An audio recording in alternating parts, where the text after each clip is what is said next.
business တခုမှာအကောင်းမွန်ဆုံးလဲပတ်အောင်ထိန်းညှိပေးတဲ့ operation ဘိုင်းက system မချဘူးဆိုရင်အဲ့ဒီ business ဘာတွေဖြစ်လာနိုင်တယ်လဲမင်္ဂလာပါ coach ဝင်ဝါဖြစ်ပါတယ်ဆိုတော့လုပ်ငန်းလဲပတ်တဲ့အပိုင်းဆိုမှတော့အရှိမကိုကပတ်စံနေရှာတယ်အဲ့ရှာတဲ့ပတ်စံတွေကိုအကောင်းမွန်ဆုံးရှာဖွေနိုင်ဖို့အတွက်နောက်ွယ်ကနေပြီးတော့ဥပမာဆိုပစ္စည်းတွေအစင်သင့်ရှိတာမျိုးဒီပစ္စည်းတွေကိုစနစ်တကျထားတာမျိုးဒီရောင်းကောင်းမှုအတွက်အရှိကနေသွားတဲ့သူတွေကို supporting ပေးနိုင်မဲ့အရာတွေလုပ်ပေးတဲ့ system တစ်ခုပေါ့ကွာဒီအရာက system မကြတဲ့အခါမှာနံပါတ်1အနေနဲ့ကိုယ့်ရဲ့ business ရဲ့ဝင်ငွေတွေ income တွေအများကြီးလျော့နေလာစေနိုင်ပါတယ်။ဒါဆိုရင်အရှိကငွေရှာတဲ့သူကဥပမာငွေသွားရှာတဲ့ဒါတွေတော့ရှိတယ်ဒီလိုတွေတော့ order တက်လာတယ် operation ကနိုင်အောင်မထိန်းနိုင်ဘူးအဲ့အခါမျိုးမှာဒီပစ္စည်းက order တွေတက်လာတဲ့ခါကျမှဒီ operation ဘိုင်းမှာရှိတဲ့သူတွေက inventory မှာဒီပစ္စည်းရှိမရှိဒီပစ္စည်းကလိုချင်းမလိုချင်းဒါတွေကို purchaser နဲ့လည်းတွဲပြီးတော့အလုံးမလုံးနိုင်တဲ့အခါမျိုးမှာ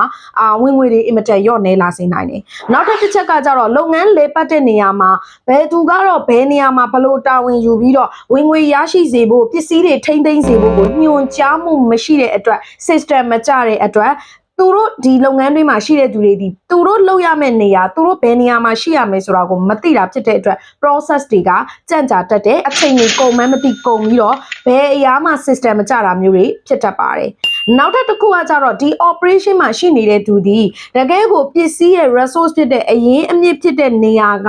ဘယ်ပစ္စည်းကတော့ဘလို့အခြေအနေရှိတယ်ဘယ်အရာတွေကတော့ဘလို့ရှိတယ် inventory မှာတော့ဘာတွေလိုအပ်နေတယ်ဆိုတာမျိုးကိုစနစ်တကျမသိတာဖြစ်တဲ့အတွက်ကြောင့်မလို့သူ့ရဲ့ဒီလုပ်ငန်းလဲပတ်မှုမှာဘာတွေဖြစ်လာစေနိုင်လဲဆိုရင်အခက်အခဲတွေအများကြီးဖြစ်လာစေနိုင်တယ်လို့ပစ္စည်းတွေဘယ်ဟာတော့လိုနေပြီဘယ်ဟာတော့ပိုနေပြီဘယ်သူတွေကတော့ဘယ်မှာတာဝန်နေဘလို့ထမ်းဆောင်မှုအတွက်လစ်လက်နေပြီဘယ်နေရာမှာတော့ဘာတွေငါတို့ပေးဖို့လိုအပ်နေပြီဆိုတာကိုသေချာစနစ်တကျမစီမံနိုင်နိုင်ဖြစ်တဲ့အတွက်အရေးအကြီးဆုံးချက်ကတော့ဝင်ငွေတွေလျော့လဲလာနိုင်တယ်မလိုအပ်ဘဲနဲ့အချိန်တွေကုန်လာနိုင်တယ်လုပ်ငန်းတွေမှာ process တွေမှန်မှန်ကန်ကန်မရှိတော့တာမျိုးတွေဖြစ်လာနိုင်တာဖြစ်တဲ့အတွက်ကြောင့်မလို့ကိုယ်ဒီဘလောက်ပဲအရှိကနေပြီးတော့ဥဆောင်ပြီးတော့ငွေတွေရှာနေပါစေစေနောက်ကိုယ်ကမလုံတာဖြစ်တဲ့အတွက်အိတ်ပေါင်းနဲ့ဖားကောက်နေရတယ်လို့မျိုးပဲဖြစ်မှာပါဆိုတော့ဒီလိုအရာတွေကိုအတက်နိုင်ဆုံးကိုယ့်အနေနဲ့ system ကြလာအောင်စီစနစ်တကျနဲ့လဲပတ်စေနိုင်ဖို့ဆိုရင်ဘာတွေလုပ်ရမလဲမိတ်ဆွေတို့သိချင်ကြမယ်လို့ထင်တယ်ဒီလိုဆိုလို့ရှိရင်တော့ကျမရဲ့ဗီဒီယိုတွေကိုဆက်လက်ပြီးတော့စောင့်မျှော်ကြည့်ရှုအားပေးလို့ရတယ်ကျမအနေနဲ့နောက်ထပ်ဗီဒီယိုတွေမှာဘယ်လိုတွေစနစ်တကျသွားရမလဲဆိုတာလေးကို